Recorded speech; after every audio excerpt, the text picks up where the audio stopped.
My point really was that the COMELEC does not want to interfere on the wordings of the law, but however, kindly please consider on how the COMELEC will enforce the provision of the law on anti-political dynasty. Napakadali ng batas, pero yung pagpapatupad hindi.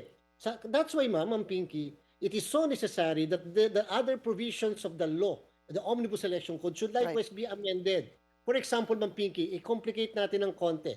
Sabi nga natin, hindi pa sila kandidato pala once they file their candidacy.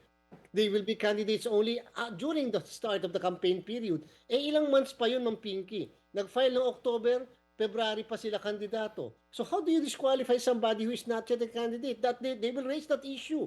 So siguro dapat baguhin natin ang batas saying that they are candidates upon the filing of their candidacy. So napaka-simplify. Pwede na kaagad namin na i-disqualify. Number 2, gawing hindi ministerial, discretionary whether to accept or not the certificate of candidacy. Para lang kahit paano matakot yung mga dynas na mag-file ng candidacy kasi alam nila na doon pa lang tatanggihan na yung kanilang candidacy. Kasi kung hindi po, ministerial ang duty ni COMELEC, ng Pinky, ay, i-delay lang yan, lalo yung mga magagaling na makukuha nilang, i-delay lang ang proceedings para hindi ka agad matanggal ang pangalan sa balota. Remember, all the names of the candidates will have to be printed in the ballots because it is an automated That's right, election. yeah.